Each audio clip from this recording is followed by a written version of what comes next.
The planet looked dead, gray dust blowing in the wind, broken ships lying silent across the land like bones. The air was thin, the light cold, and everything felt empty, but the human, tall and alone in his heavy suit, kept walking slowly through the wreckage. He had landed here by accident. Searching for rare metal, not for trouble, his boots crunched over burned metal, shattered glass, and things he couldn't name. The world was quiet, too quiet. Like something had stolen the sound from the sky. Then he heard it, a faint cry. Soft but sharp, like a whisper cutting through metal. He stopped, turned his head, another sound. Closer now, a small voice, not speaking words, but begging. The human raised his weapon and moved toward the noise, one step at a time. He followed the sound to a collapsed alien transport. Smoke still rising from it. Inside the wreck, he saw her, tiny, barely over half his height, her skin a pale blue marked with red dust. She wore cracked armor, one leg trembling under her, holding a broken spear like it was her last hope. Her large black eyes stared at him, full of fear and fire at the same time. She didn't look like a threat, but she didn't look safe either. "Stop," she said in a shaky voice, raising her broken weapon. The human paused, hands open, showing. He wasn't there to hurt her. "I'm not here to fight," he said calmly. She blinked, her arms shaking. Then, "Help me," she whispered, falling to one knee. "Not with water. Not food, I need your strength." The human frowned, confused. "What do you mean?" he asked. The huntress looked behind her, toward the deep shadows of the wreck. "They are coming," she said. "I cannot fight them alone." Her voice cracked, but she didn't cry. "I watched my people fall, one by one, torn and twisted by the metal beasts." The human looked around. Nothing moved, but the sky felt heavier now. Something was wrong here, something not natural. He had heard stories about machines that devoured worlds, turning bodies into fuel. He had thought those were just stories, but now, standing in front of this tiny, desperate alien girl, those stories felt real. "Why me?" he asked. "You're human," she replied, her voice like wind scraping stone. "I was told your kind is weak, soft, full of emotion. But I saw you lift the engine from the ground."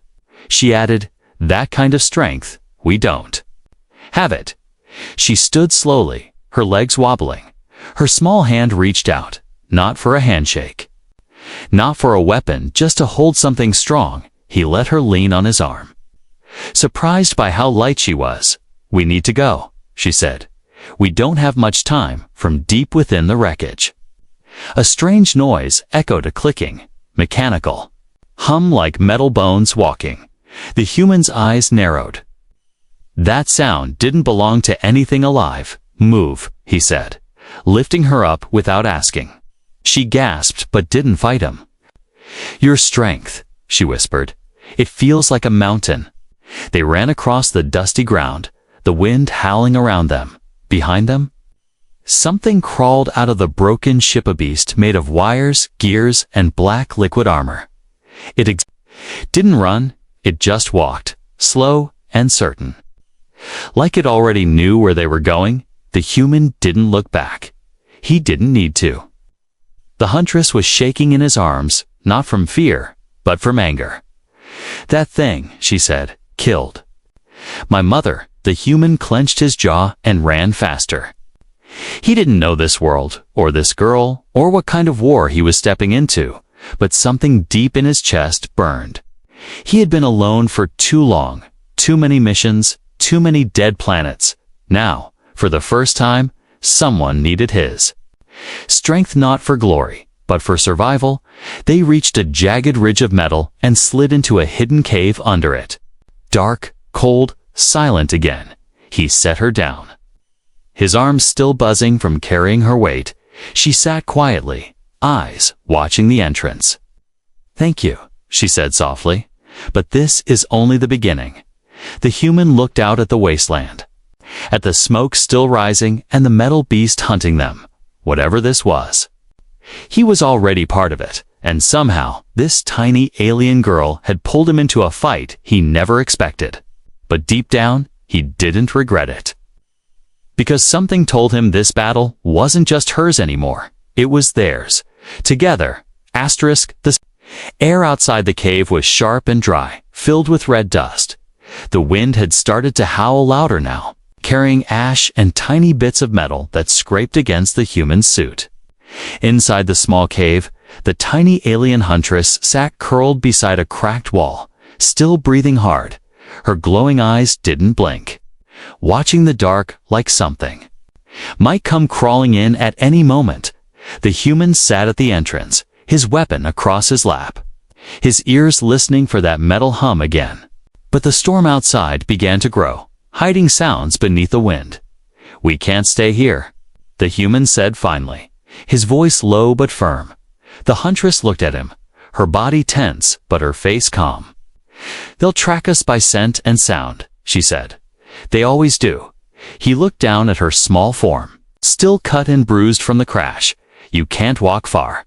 He told her. "I can," she replied. "I just need your help," without speaking more. The human stood and reached for her. She didn't resist as he lifted her again, like carrying a small child, her thin arms wrapped around his shoulder as she whispered, "Don't stop, no matter what you hear." The human stepped out into the storm. The world outside was different now. Ray had turned to red, and the sky above looked like a bleeding wound. Dust and ash danced wildly, making it hard to see. Hard to breathe, but he moved fast, his body stronger than most, pushing through the chaos like a machine made of will.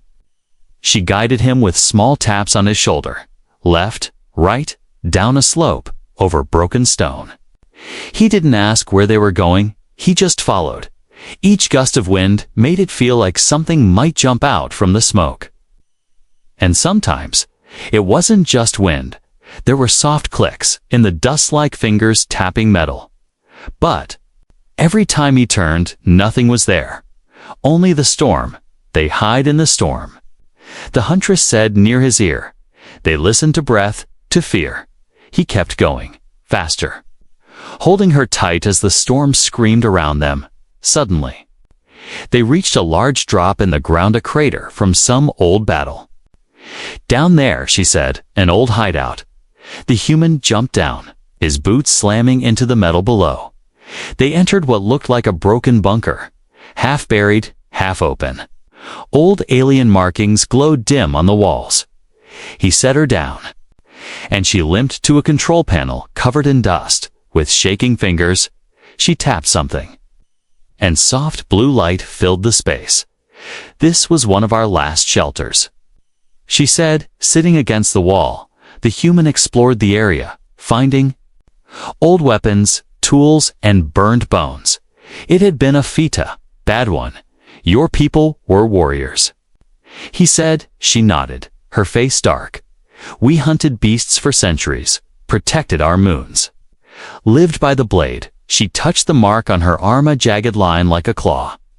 "This means hunter of the dark," she explained. But it wasn't enough. The human sat beside her, his voice low. "You asked for my strength," he said. "Why?" She turned to him, her eyes steady. "Because you don't fight like us," she said. "You throw your body at danger. Like pain means nothing. That's what we need now, power without fear." The human didn't answer at first, just stared at his hands, hands that had lifted engines, fought machines, carried fallen friends. "I've lost people too," he said softly. She leaned closer, her voice almost a whisper. "Then fight with me, not for me." Suddenly, the shelter lights blinked once, twice, then dimmed. The ground above shook gently. Both of them froze.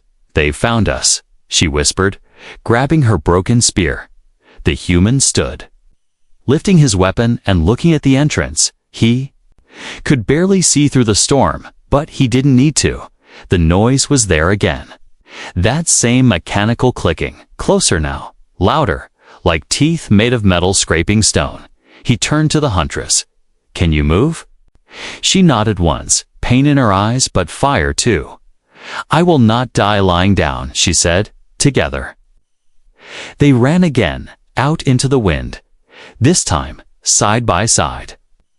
Her short steps matching his strong stride, she pointed to the hills. There's a tunnel beneath the rocks, she said. It leads to the old city ruins. The human nodded and followed her lead behind them. Shadows moved in the red storm shapes with glowing eyes and legs that didn't bend right. As they reached the rocks, she dropped to the ground and opened a small hatch hidden beneath a stone. The human helped her crawl through, then followed quickly, closing it behind them. The storm above vanished, and the tunnel was dark, quiet, and wet with old oil. They were safe, for now. Breathing hard in the dark, the huntress turned to him and whispered, "You didn't leave me." The human looked at her and simply said, "No." He didn't know why yet, but something inside him had already changed. This wasn't just survival anymore. This was a war worth fighting. The tunnel was quiet, cold, and smelled like old metal and burned fuel. The human walked slowly, holding a broken flashlight that barely lit the path. The tiny alien huntress limped beside him, her body tired but her eyes sharp. She didn't speak for a long time, just kept watching the shadows ahead. The silence between them wasn't empty, was heavy. Like it carried memories neither of them wanted to say out loud. Finally, the human asked, "What really happened to your people?" She stopped walking, her hand resting on the tunnel wall. For a moment, she didn't move. Then she turned and said, "They didn't just die. We were hunted," she added, her voice low and steady. Wiped out, the human waited, giving her time. She looked ahead again, then began to speak slowly. "Our tribe lived in the mountain forests of Trela-Moon," she said. "We trained to hunt with silence and speed. My mother was the lead warrior, my sister a blade dancer.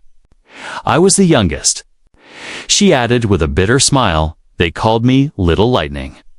The human walked beside her as she talked. One day, the sky broke. She said, "The stars turned black. We saw ships not like yours, not like any we knew. They didn't speak, didn't ask, didn't demand. They dropped machines.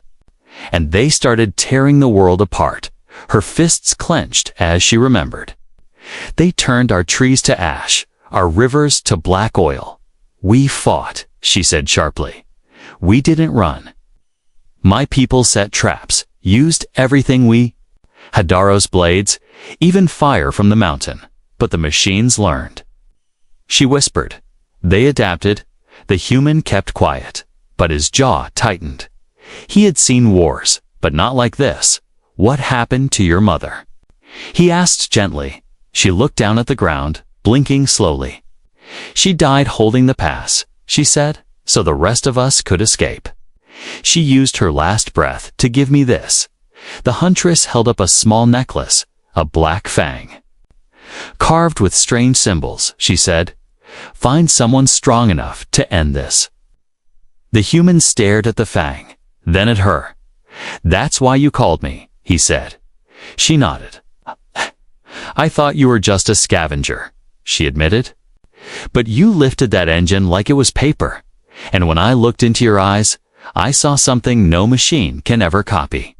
"Will," she said, her voice firm now, "the will to protect." They reached a wider part of the tunnel, where broken crates and old armor were scattered across the floor.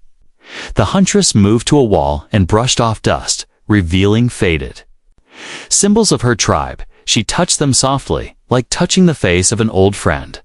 "This was one of our hidden training places," she said. She looked at the human, her eyes bright with fire again. "Teach me," she said suddenly. "Your strength is different," she added, "but I can learn it." The human raised an eyebrow. "You want to learn human strength?" he asked. She nodded, standing tall despite her limp. "Not your muscles," she said. "Your way of fighting, you hit like a storm," she said. "Fast, hard, loud. We hunt with silence, but it's not enough anymore. If I fight with your way and mine together, maybe I can finish what my people started." He looked at her for a moment, then slowly set down his gear. "All right," he said. "Let's begin." He picked up 2 metal rods and handed one to her. "First rule," he said, "hit hard enough that they never get back up." She smiled just a little and took the rod. They began to train in the middle of the tunnel, her copying his movement swing. Block, duck, strike. She was fast, faster than he expected, and though her arms were thin, her strikes grew. Stronger with each try, they trained for hours. Resting only when their arms couldn't move anymore, the human showed her how to punch with the whole body, how to block with the shoulder. She showed him how to move silently, how to strike from a shadow, how to disappear into the dark. Their styles clashed at first, too different, but slowly began to blend. Like fire and wind, learning to move as one after a long pause. The huntress sat down, breathing hard. Her body was covered in sweat and dust, but her eyes glowed with pride. "You fight with rage," she said, "but it's clean." The human sat beside her. "You fight with honor," he said, "but it needs weight." They shared a quiet smile, a moment of peace in a world full of death. But that peace didn't last. Suddenly, the wall behind them pulsed with light, a warning signal. Blinking red, something had triggered the old sensors. The huntress stood quickly, her spear in hand. "They've found the tunnel," she said, her voice like ice. The human grabbed his gear and checked his weapon. "We stop running here," he said. She looked at him with fire in her eyes. "Yes," she whispered. "Let them come, now. I fight with human strength too." The tunnel was no longer just a hiding place. It had become a training ground. The dust on the floor turned to marks and footprints. The walls echoed with soft grunts and sharp breaths. Day by day, the human and the huntress trained together, their movements becoming sharper, faster, stronger. The human taught her how to use her full weight in every strike, how to breathe through pain, how to take a hit and keep going. He didn't hold back, not because he wanted to hurt her, but because he knew she could handle it. The huntress, small and quick, moved like a shadow. She slipped between attacks, struck from blind angles, and used her size as a weapon. She taught the human how to listen not with ears, but with the body, how to feel movement before it came, how to vanish into the dark and reappear behind an enemy. She was faster than him, but he was stronger than anything she'd ever seen. Together, they became something else, not just fighters, but a team. One day, as they rested near a glowing blue light deep in the tunnel, the human handed her a small steel rod. It wasn't much, just a bent piece of wreckage from one of the enemy machines, but he had carved her tribe's symbol into it, using the edge of his knife. "For you," he said, his voice soft, "a real weapon." She held it in her hands like it was a sacred gift, her fingers tracing the symbol again and again. "It's heavier than my spear," she said, swinging it slowly, "but it feels right." He nodded. "That's because it's yours now." She looked up at him, her eyes serious. "You're different," she said quietly. "Other humans I saw on the screens were cold, afraid, distant. But you, ... double quotes. She hesitated. "You carry pain like it's part of your armor." The human didn't reply right away. He stared at the wall, remembering names, faces, and missions that never came home. "I've seen too much," he said finally, "and maybe I don't want to see more people fall, even if they're not human."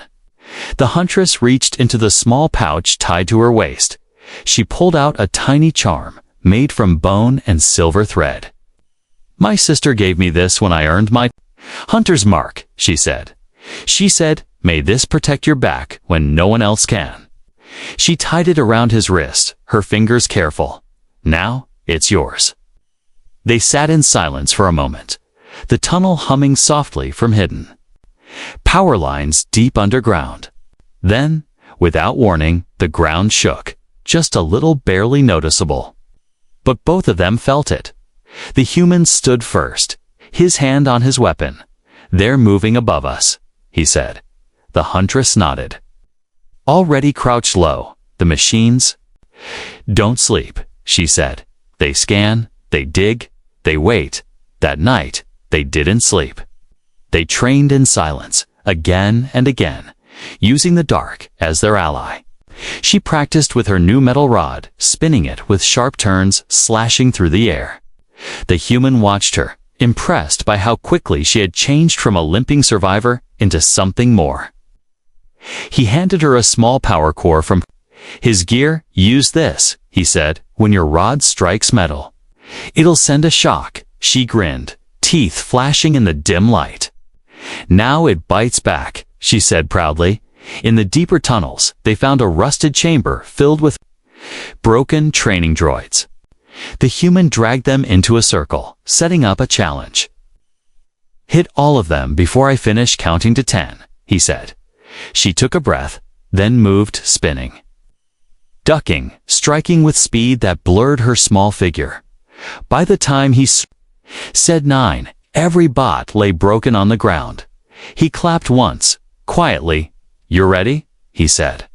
She didn't smile, didn't bowsh, just looked him in the eyes and said, "Then let's make them regret leaving me alive." That same evening, they stood together before the old war map embedded in the tunnel wall. It showed the remains of her planet's scattered safe zones, fallen cities, and a blinking red mark. "That's where they gather," she said, pointing to the red. "A control tower connected to the machines. If we take it down, maybe the others will shut down too." The human looked at her, thinking for a moment. "You sure about this?" "I've never been more sure," she replied. "This isn't just about my people anymore. It's about stopping this before it spreads." He placed his hand on her shoulder. "Then we fight together," he said. Her voice dropped too.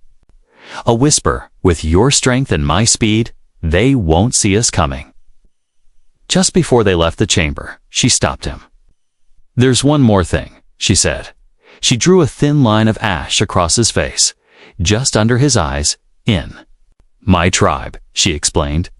"That means you are no longer a stranger. You are a bonded hunter." The human didn't speak, but something warm moved through his chest. They weren't just allies anymore. They were something more, two broken warriors, one human and one alien, standing side by side to bring down monsters neither of them could stop alone. The sky above the ruined surface was thick with smoke. Ash fell like slow rain, soft and gray. In the distance, the control tower stood like a black tooth rising out of the broken earth.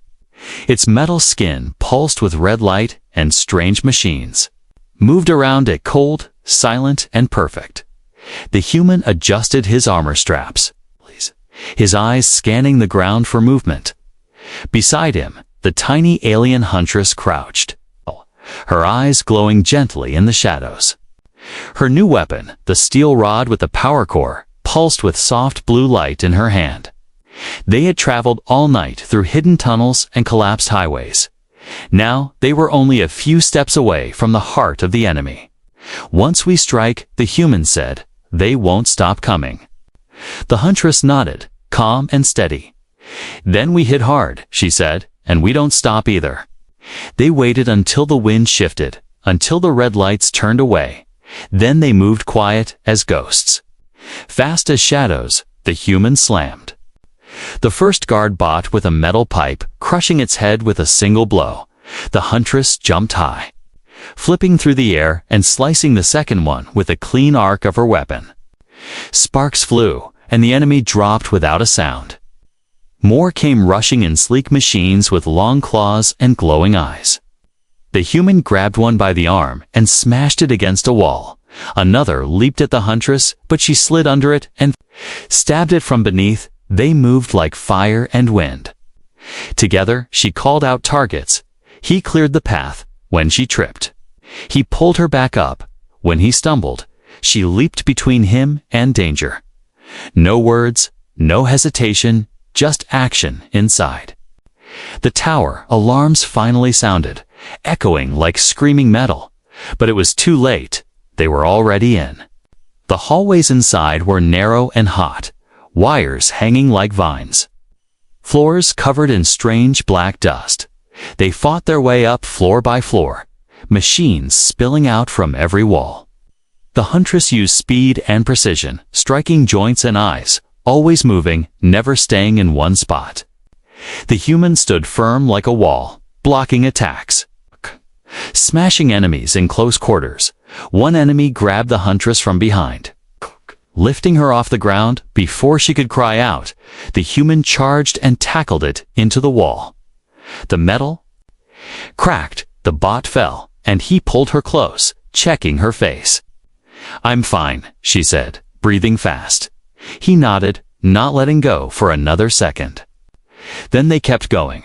Finally, they reached the core room. A large circular chamber filled with cables and red glowing pillars. In the center was a control node, pulsing like a heart. Dozens of spider-like machines crawled along the walls and ceiling, watching, waiting. "This is it," the huntress whispered. "If we destroy that, we stop their communication. They'll go blind," the human added. "But they won't let us touch it." The machines attacked all at once. A storm of claws, blades, and red light. The human roared and charged forward, swinging a large metal beam like a sword. He smashed one, then another, then was pushed back by 3 more.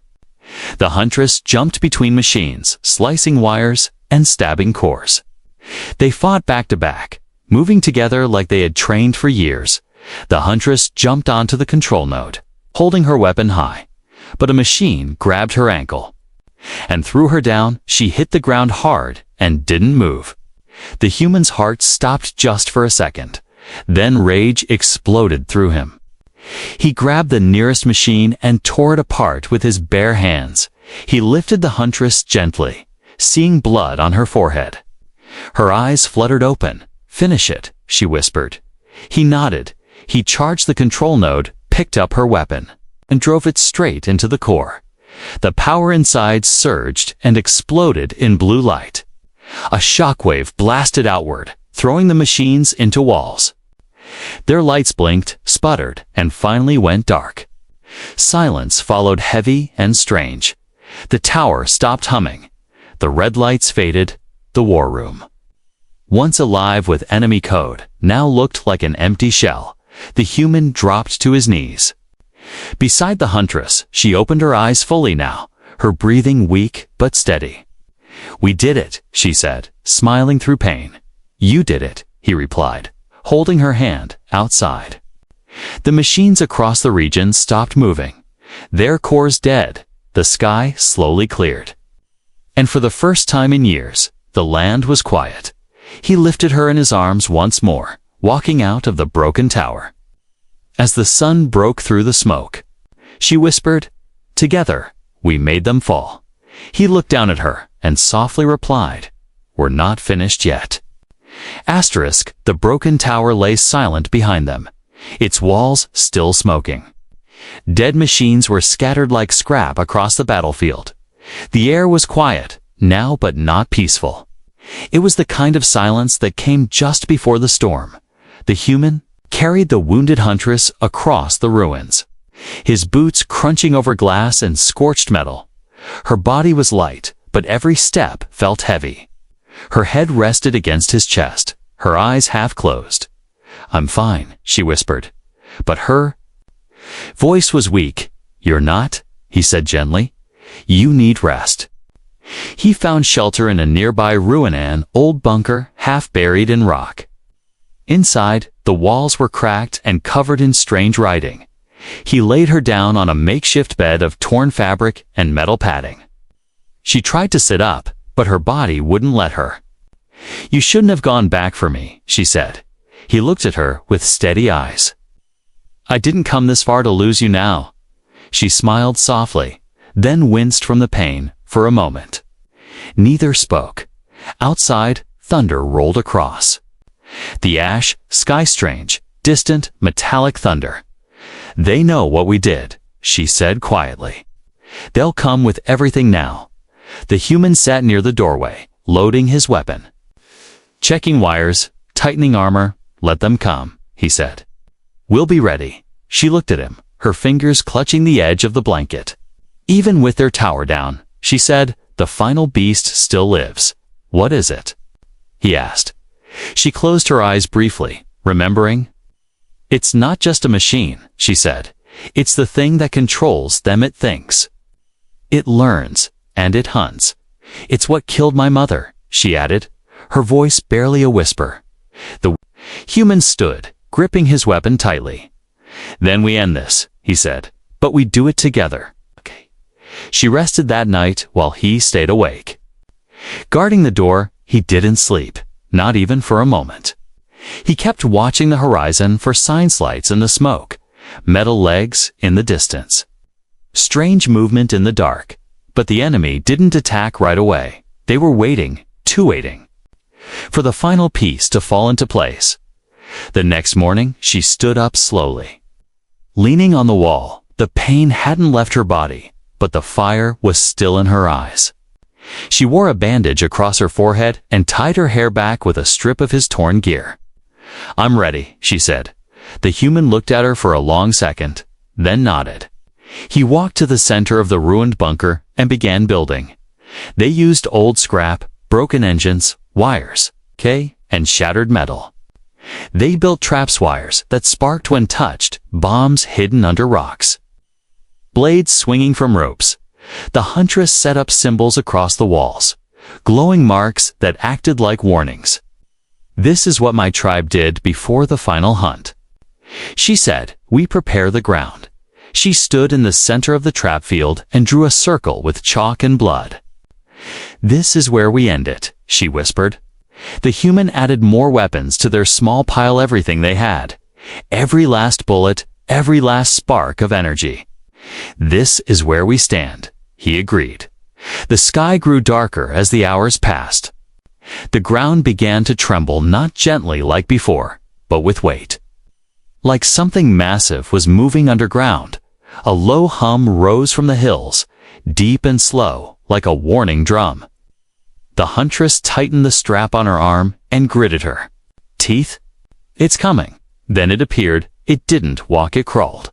Floated, twisted through the sky. A massive shape, covered in metal plates and spinning eyes. Its mouth wasn't a mouth, was a machine core, filled with worry gears.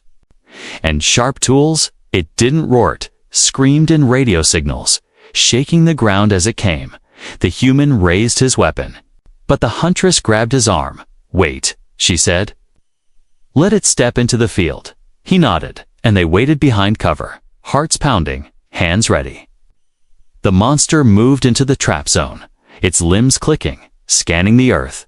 Then, the first trap went off, a blast of fire from beneath. It screamed, spinning wildly, but more explosions followed. Then swinging blades struck its limbs. The human jumped into the battle, firing straight into the beast's face. The huntress ran behind it, striking the wires on its back, shocking its core. Together, they danced through the fight, one brute force, one sharp storm. The beast slammed the ground, trying to knock them down, but the human held firm, blocking the hit with his shield. The huntress jumped onto its back, digging her weapon into the spinning gears.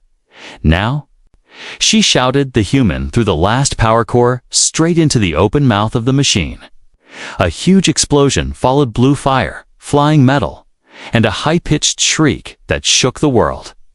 The beast fell, legs twitching, eyes going dark. Then silence again. The human rushed to the huntress, pulling her from the wreckage. She coughed, smiled, and whispered, "It's over." He nodded, holding her close. "We survived." They sat in the middle of the burning field, bodies bruised and hearts racing, but they had won. Not just for themselves, but for everyone who had fallen before, and for whatever would come next. The final hunt was done. The battlefield was quiet now, filled only with smoke and the soft crackling of burning metal. The massive machine that had hunted her people for years lay broken in the dust. Its core was silent, its weapons cold, and beside it, the human sat. With the tiny huntress resting against him, her breathing was slow, her eyes half closed. But the fire inside her had not faded. They didn't speak at first. There was nothing left to say. They had done what no one else had, together.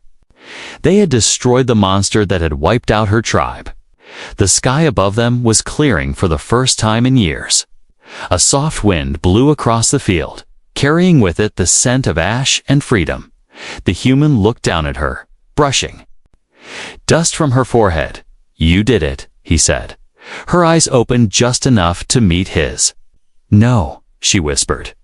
"We did it." A few hours later, they stood on a nearby hill behind them. The tower was still burning, and the machines across. The wasteland were still shutting down. The huntress stood weakly, leaning on the human side. But she kept her head high, eyes looking across the horizon. "Everything's gone," she said quietly. "My home, my people, my world." The human didn't answer right away. He placed a hand on her shoulder and gently said, "There's still one world left." She turned to look at him, confused. "Earth," he said. "You're not alone anymore."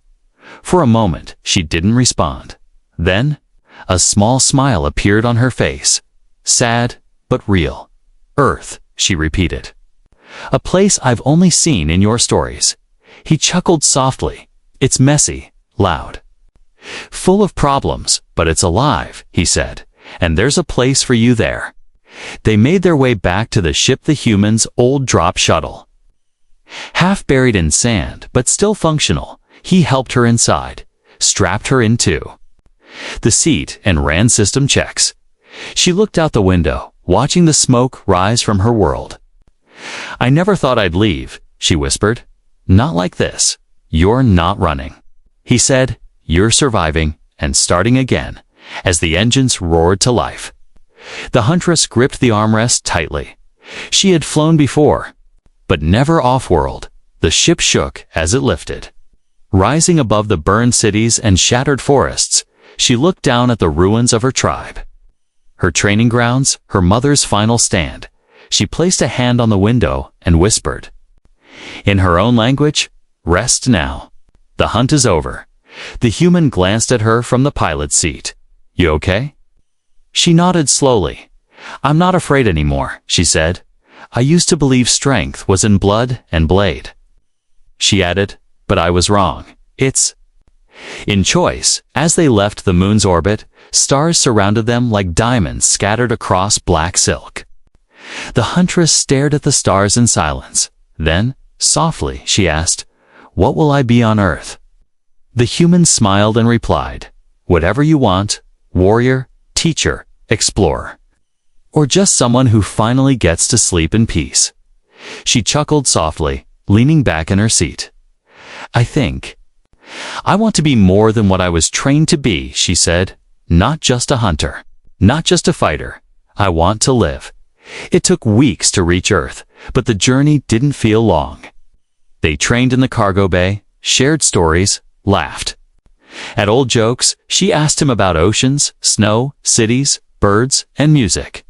He answered every question with a smile, sometimes with pictures, sometimes with silence. She made him a small carving during the trip, a symbol from her tribe. Shaped like a star wrapped in wind, "This means new path," she said, "a way forward." He tied it to the mirror of the ship, right beside his own Earth flag patch. When Earth finally appeared in the window, blue, green, and alive, her eyes widened. "It's beautiful," she whispered. "Yeah," he said. "Welcome home." They landed on a quiet base hidden in the mountains. Far from crowds and noise, the air was fresh, full of birdsong and wind.